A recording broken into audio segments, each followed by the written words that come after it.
आज मैं आपको 5 प्रूवन स्ट्रैटेजीज बताने वाला हूं जो आप यूज कर सकते हो अपने जर्मन शेफर्ड को बेस्ट बिहेवियर में रखने के लिए। बट सबसे पहले ये देखते हैं कि इन्हें क्या खास बनाता है। ये ब्रीड 19th सेंचुरी में जर्मनी में बनाई थी कैप्टन मैक्स वॉन करके एक शख्स हैं उनके द्वारा। इनका एम था स्पेसिफिकली एक वर्किंग ब्रीड बनाना, एक ऐसा डॉग जो शीप्स को चरा सके, कहाँ जाना है कहाँ नहीं जाना है ये उन्हें बता सके, उन्हें दूसरे प्रेडिटर्स से गार्ड कर सके और एक प्रॉपर्टी को, किसी फार्म को रात में डिफेंड कर सके। इसीलिए इंडियन आर्मी भी जर्मन शेफर्ड को सबसे ज़्यादा प्रायोरिटी देती है। बट इन सब यूनिक स्किल सेट की वजह से ये ज़रूरी है कि आप इनके बिहेवियर पे स्पेसिफिकली ध्यान दें। Number 1, socialise to them their guarding instincts. German shepherd is a protective breed. जैसे कि मैंने बताया, ये शीप्स की रखवाली करते थे दूसरे प्रेडिटर से। बट प्रोटेक्शन और अग्रेसिव होने में सिर्फ थोड़ा सा फ़र्क है। अगर आप अपने डॉग को हमेशा आइसोलेट रखते हो एक पर्टिकुलर एरिया में, बंद है जी घर में, कभी उसे मिलने नहीं देते दूसरे लोगों से, दूसरे डॉग्स से, दूसरे जानवर से, एक हेल्दी वे में अगर आप उसे एक्सपोज नहीं कर रहे हो, तो उसकी फिर ये प्रोटेक्शन क्वालिटी जो हम सबको पसंद है बन जाती है aggression.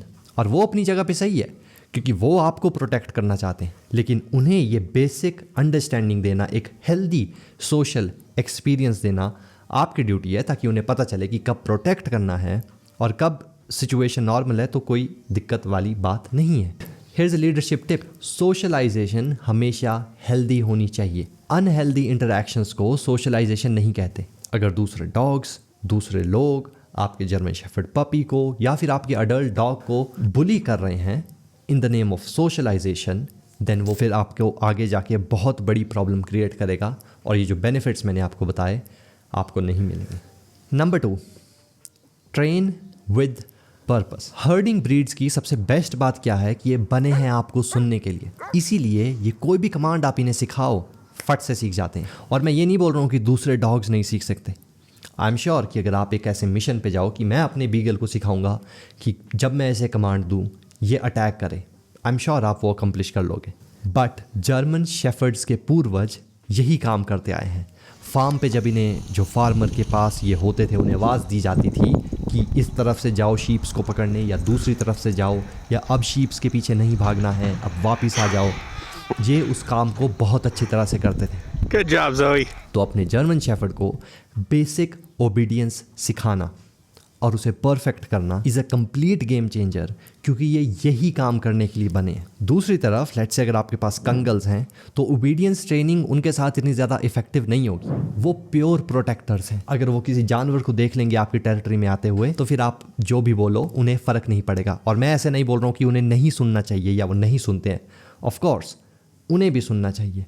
But there is a reason जिस वजह से इंडियन आर्मी जर्मन शेफर्ड्स को यूज़ करती है, ऐसे प्योर प्रोटेक्टर्स को नहीं, जैसे कि कंगल हो गया, टिबेटन मैस्टिफ हो गया। Tip number 3, become David Goggins. Relax.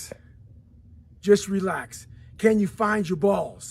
आपके पास एक ऐसी ब्रीड है जो पूरा दिन बकरियों के पीछे भागने के लिए बनी है, तो इनके पास अनलिमिटेड एनर्जी है। एट द मिनिमम इनको 2 घंटे की वॉक चाहिए ही चाहिए हर सुबह, बैलेंस्ड रहने के लिए। Once you locate those, I need you to grab them.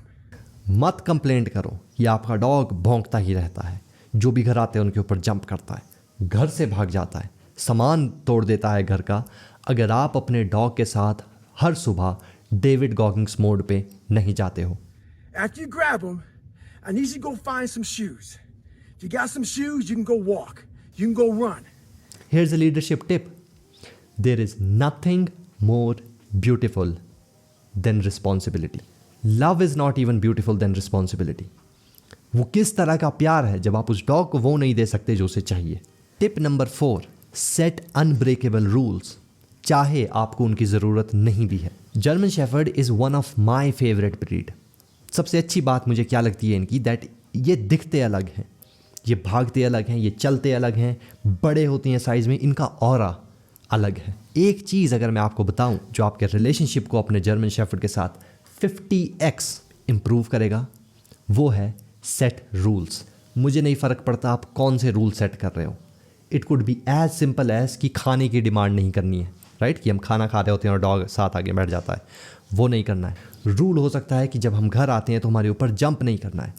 जो भी आप सेट करो ये आपको पोर्ट्रे करेगा एज अ पैक लीडर जो आपके जर्मन शेफर्ड को चाहिए। आई एम श्योर अगर आप इसके साथ सिर्फ 2-3 बार भी ये चीज़ प्रैक्टिस करोगे, ये अलाउ करेगा उसे आपको एज अथॉरिटी फिगर देखने के लिए। और ये ऐसा नहीं है कि आप कोई हार्श पर्सन की तरह बिहेव कर रहे हो, इट्स अबाउट रिस्पेक्ट, ताकि वो डॉग हमारी रिस्पेक्ट करे। और अगर आप इन बेसिक चीज़ों में और बेसिक रूल्स के साथ रिस्पेक्ट बिल्ड नहीं करते हो एवरी सिंगल डे, तो आप तब रिस्पेक्ट की डिमांड नहीं कर सकते हो जब सिचुएशन टेंस है, जब आप अपने डॉग को एक क्लियर इंस्ट्रक्शन देना चाहते हो दैट इधर आओ, कोई भी रीज़न हो सकता है, तब वो डॉग नहीं सुनेगा अगर आप डेली बेसिस पे उसके साथ रूल्स प्रैक्टिस नहीं करते हो। और एक जर्मन शेफर्ड जो आपकी लीडरशिप की रिस्पेक्ट करे is a dream dog. Tip number 5, keep them close, ताकि उनके अंदर एंग्जाइटी डेवलप ना हो।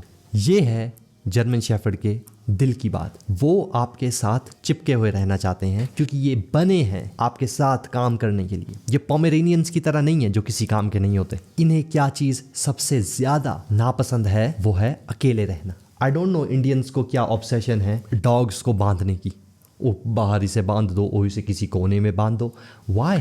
इमेजिन करो वो टाइम जब आपका सर्वाइवल मुश्किल था डॉग्स के बिना। आज जब सब कुछ हमारे पास सोशल सेटिंग सही है तब हम सोचते हैं दैट ओ डॉग को यहाँ रहना चाहिए और वहाँ रहना चाहिए। बुलशिट। जहाँ भी आप जाओ आपको अपने डॉग को साथ ले जाना चाहिए। एंड आई नो कि हम में से कई लोग 9 to 5 काम करते हैं तो बहुत मुश्किल होता है, लेकिन ऐसे केस में आपको एक डॉग नहीं लेना चाहिए था अगर आपके पास टाइम नहीं है तो। एट द मैक्स अगर आपको अपने जर्मन शेफर्ड को अकेला छोड़ना है 4 घंटे, उससे ज़्यादा नहीं। उसके बाद इट्स अप टू यू, आपकी रिस्पॉन्सिबिलिटी है कि आप या तो किसी डॉग वॉकर को हायर करो या फैमिली के किसी और मेंबर को बोलो उसकी टेक केयर करने के लिए, क्योंकि बिना इसके उसके अंदर बैड बिहेवियर्स आएगा ही आएगा। और ये एक सही बात नहीं है कि किसी एक ऐसे प्राणी को जो आपके साथ रहना चाहता है आप उसे अकेला छोड़ के जाओ 9-9, 10-10 घंटे के लिए। अगर आपको ये वीडियो पसंद आई तो मेक श्योर इसे लाइक करो। ऐसी और वीडियोस देखना चाहते हो तो कमेंट करो कि अगली कौन सी ब्रीड या कौन सा टॉपिक मुझे कवर करना चाहिए। And I will see you in the next one.